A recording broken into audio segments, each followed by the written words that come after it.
যে প্রাইমারি স্কুলে টয়লেটের কাজ করতেছিল আমাদের নির্মাণ শ্রমিক, বেশ কয়েকজন নির্মাণ শ্রমিক, তারা অগ্নি নিবানোর জন্য তারা বালতি ভরে পানি, কলসি কলস ভরে পানি নিয়ে এখানে অগ্নি নিবারণ করে।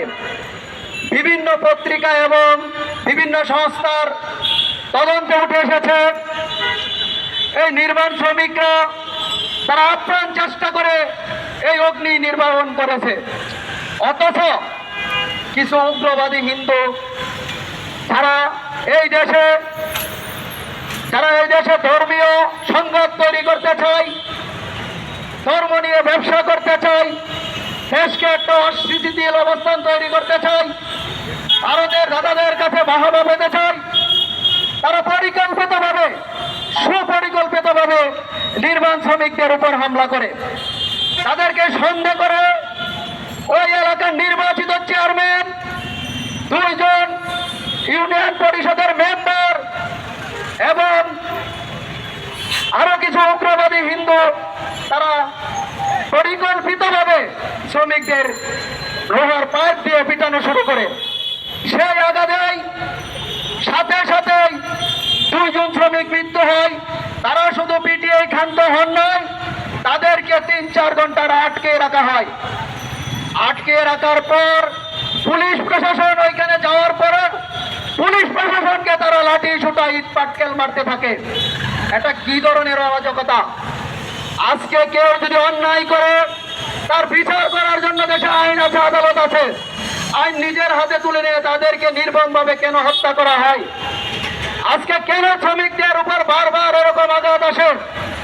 যে কোনো প্রান্ত থেকেই শ্রমিকরা আগে নির্যাতিত হয়, যে কোনো অবস্থান থেকেই শ্রমিকরা নিহত হয়, আর শ্রমিকরা নিহত হলে তাদের কোনো প্রতিবাদ হয় না। আজকে নেপালে যদি বিমান দুর্ঘটনা হয় তাদেরকে কোটি কোটি টাকা ভর্তুকি দেওয়া হয়, একজন শ্রমিক মারা গেলে তাদের নামে একটা রিপোর্টও করা হয় না, তাদেরকে আরো দোষ দিয়ে অন্যভাবে চাপিয়ে দেওয়া হয়। আজকে বাংলাদেশে সম্প্রীতির দেশ, বাংলাদেশে একই স্থানে রোজা পূজা, খ্রিস্টানদের বড়দিন, বৌদ্ধ পূর্ণিমা সহ সবকিছু পালন করা হয়, কিন্তু কিছু সুবিধাবাদী, কিছু উগ্রবাদী তারা বাংলাদেশের এই অস্থির পরিবেশ তৈরি করে বাংলাদেশকে বিশ্বের কাছে মুসলমানদের একটা দোষারোপ তৈরি করার জন্য বিভিন্ন ভাগ পেতে রাখে। আজকে দেখেন বাংলাদেশের একমাত্র দেশ, এখানে সকল ধর্মের অনুষ্ঠানের জন্য ছুটি দেওয়া হয়। আজকে সৌদি আরব সহ বিভিন্ন দেশে হিন্দুদের, খ্রিস্টানদের কোনো ধর্মীয় উৎসব পালন করতে দেওয়া হয় না।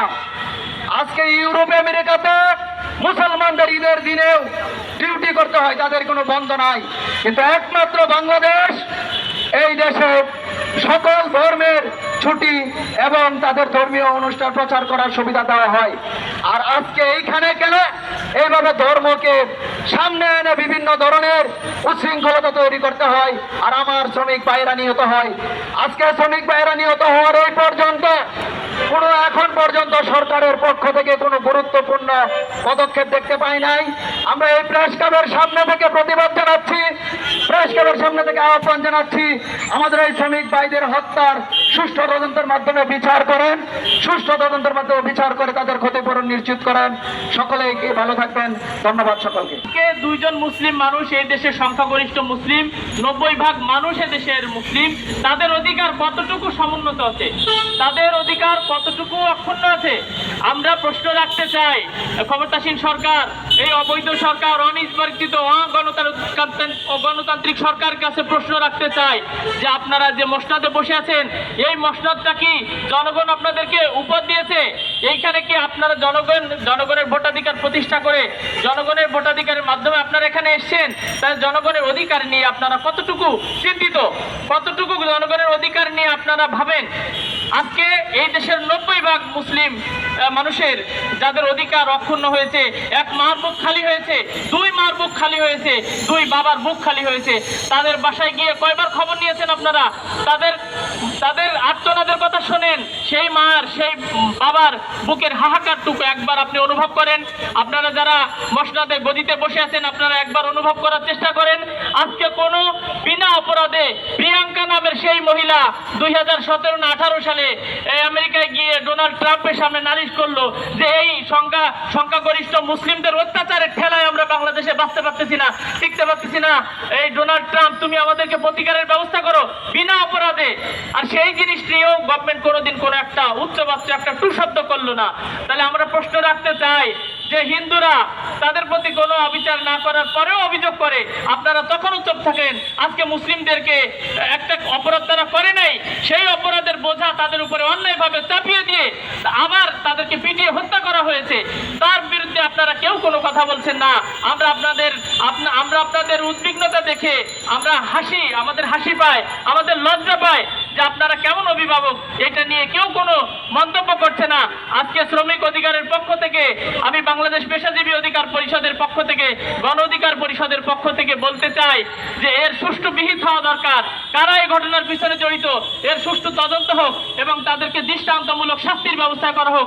শাস্তি এমনভাবে করা হোক যেন ভবিষ্যতে মানুষকে পিটিয়ে হত্যা করতে গেলে মানুষ একটাবার চিন্তা করে যে অস্ত্র শস্ত্র উচিয়ে রামদাও হাতে তাদের কিসের প্রোগ্রাম, এটা কিসের পূজা, এটা কিসের ইঙ্গিত বহন করে বাংলাদেশের মানুষ জানতে চায়।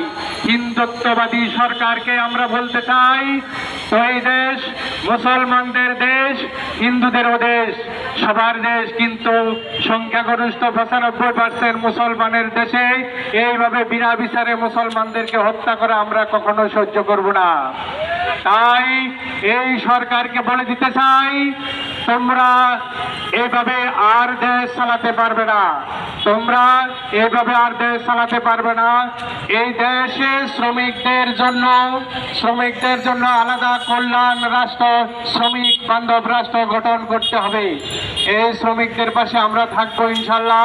সবাইকে থাকার আহ্বান জানিয়ে আমি শেষ করছি। আসসালামু আলাইকুম।